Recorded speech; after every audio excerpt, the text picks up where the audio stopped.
पैसे की डिलीवरी नहीं हुई है। वो आज तक हमसे पूछ रहे हैं, कई ऐसे बोले होते हैं उनको पता नहीं लगता गवर्नमेंट बदल गई है।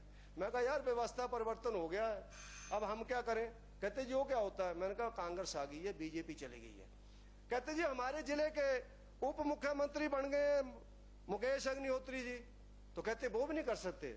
मैंने कहा यार ये मुख्यमंत्री उप मुख्यमंत्री मुख्यमंत्री मंत्री होंदा, उप मुख्यमंत्री क्या होंदा? मैं उन्होंने देसी भाषा समझाया। मैं कहा मुकेश जी बुरा नहीं मनाएंगे, उप मुख्यमंत्री मैंने कहा क्या होता है? तो ऐसे मुकेश जी बेचारे 5 साल हमारा भी बीपी हाई करते रहे, अपना भी हाई करते रहे, बोलते रहे, लड़ते रहे, भागते रहे। ऊना वालों को भी लगा कि हमारा मुख्यमंत्री बनेगा। उसके चक्कर में मैं बच गया, बाकी सारे रगड़ हो गए। मैं बच गया, बाकी सारे 10-10 हजार से 8-8 हजार से रगड़ हो गए कि अपना चीफ मिनिस्टर बनेगा। जब शिमला में आए तो शिमला में मार रोड के ऊपर नारे लग रहे थे, सुक्खू बुक्खू नहीं चलेंगे, सुक्खू मुक्खू यानी मुकेश और सुक्खू नहीं चलेंगे। मैं कहा यार ये क्या होगा? लड़ाई पड़ गई कांग्रेस के अंदर। तो वो ही लगा दौर आने जो 98 में हुआ था, जब धवाला जी को उठा के ले गए थे रात को 2:30 बजे, जबरदस्ती ओथ दिला दी और 2:30 बजे जाकर के ओथ ले ली कि हम चीफ मिनिस्टर बन गए। बाद में धवाला जी वापस आए, सत्ता परिवर्तन हुआ, फिर हमारी गवर्नमेंट 5 साल चली। तो मैंने कहा यार मुकेश जी की भी ज्यादा चाल नहीं रही है, ज्यादा मामला नहीं है, अपने भाई हैं क्योंकि हमारे साथी रहे यूनिवर्सिटी के अंदर भी और वैसे भी हमारे पड़ोसी है।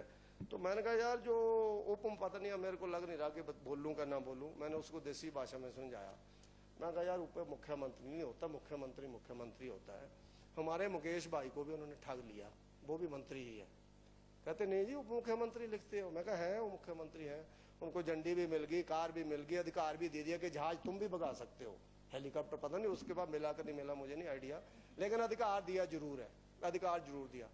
मैंने कहा उप मुख्यमंत्री वैसे होता है जैसे तालाब के अंदर भैंस बैठी होती है ना, तो सर्दियों में कई बार भैंस पानी के अंदर जाती है तो उसको फिर सर्दी लगती है तो थोड़ी पीठ बाहर निकाल लेती है पानी से, तो वहां से मेंढक निकल करके पीठ के ऊपर बैठ जाता है।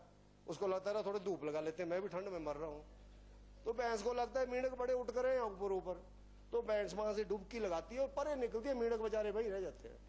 तो मैंने कहा ये होता उप मुख्यमंत्री सुक्खू आगे निकल गए, उप मुख्यमंत्री जी कुछ नहीं है। मैंने कोई नहीं। मैं कहा लड़ाई लड़ी मुकेश जी ने, पारा हाई किया हमारा भी और अपना भी, भाग दौड़ करते रहे पूरे हिमाचल में। और सुखविंदर सिंह सुक्खू जी बड़े ट्रेंड खिलाड़ी हैं, जो वीरभद्र सिंह जी से नहीं हारे वो आपसे नहीं हार सकते थे, वो नहीं हार सकते क्योंकि उन्होंने शुरू से ही ये लड़ाइयां लड़ी है। पर अब सुक्खू जी कई चीजों के ऊपर फेल हो रहे हैं। उसका मैं एक उदाहरण दे करके माननीय अध्यक्ष जी अपनी बात को समाप्त करूंगा, क्योंकि सुक्खू जी हमारे सामने होते तो कुछ और आनंद आता, क्योंकि हम यूनिवर्सिटियों में भी बैठते रहे हैं और यहाँ भी हम लोग इस प्रदेश को आगे बढ़ाने में उनका सहयोग भी करेंगे। लेकिन अगर वो ठीक बात करेंगे तो करेंगे, नहीं करेंगे तो नहीं करेंगे, क्योंकि हमारा तो एक अपना एजेंडा है कि प्रदेश ठीक चलना चाहिए। तो उसके नाते हिमाचल प्रदेश के अंदर सुखविंदर सिंह सुक्खू जी कर्ज का रोना रो रहे हैं, बाकी चीजें रो रहे हैं। भैया CPS बनाने को तुमको किसने कहा? भैया तुमको कैबिनेट दर्जे, मैं तो रोज ही पढ़ता हूं, कभी कोई बन गया OSD, कभी कोई बन गया सलाहकार, और कैबिनेट का दर्जा उनको दिया जा रहा है जब तुम्हारे पास पैसे ही नहीं है। जब पैसे ही नहीं है तुम्हारे पास, तुम लोग व्यवस्था परिवर्तन के लिए जहां पर आए हुए हैं, नीड बेस्ड तुमने कहा कि हर काम होगा, तो नीड बेस्ड क्या उनकी जरूरत है जो आप लोग कर रहे हैं? आप लोग गलत कर रहे हैं और हिमाचल प्रदेश के अंदर ये परंपरा गलत है। मेरा ऐसा मानना है कि फालतू के खर्चों को रोकना चाहिए, तभी जाकर के हम लोग आगे बढ़ेंगे। और उसके कारण सुखविंदर सिंह सुक्खू की जो पकड़ होनी चाहिए वो पकड़ नहीं हो रही है। आज ये पहली बार हो रहा है हिमाचल प्रदेश के अंदर, आप लोगों ने भी देखा होगा कि जो भी सामान्य सदस्य इस सदन के अंदर भी बैठे हैं, जिन्होंने चुनाव लड़े हैं, उनके परिवारों के लोगों की ट्रांसफर की जा रही है, उनकी बहनों की ट्रांसफर हो रही है, उनकी भाभीियों की ट्रांसफर हो रही है, उनकी वाइफ लगी है तो उनकी ट्रांसफर हो रही है। मेरा ऐसा मानना है कि कम से कम परिवार का, मान लो मुकेश जी का कोई भाई है तो वो तो मुकेश जी को सपोर्ट करेगा, मेरे को थोड़ा करेगा। इतनी कॉमन सेंस तो मेरे को चाहिए।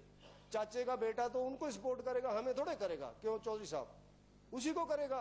हमारे सबके साझी रिश्तेदारियां हैं, लेकिन ये परंपराएं बड़े आगे तक जाएंगी, बड़ी आगे तक जाएंगी। मुझे नहीं लगता जी अच्छा है। हम लोग व्यवस्था परिवर्तन की बात कर रहे हैं तो ठीक चले उसमें, और व्यवस्था परिवर्तन करना तो बदलियों के कारण थोड़े होगा। आज सुबह मैं देख रहा था डॉक्टर जनकराज जी को मैसेज आ रहा था कि इनके भाई की ट्रांसफर कर दी, पांगी के लिए भाई की ट्रांसफर कर दी। और वहां से विक्रमादित्य जी बोल रहे थे कि बीजेपी राज में हारे हुए, नकारे हुए और दुत्कारे हुए लोगों की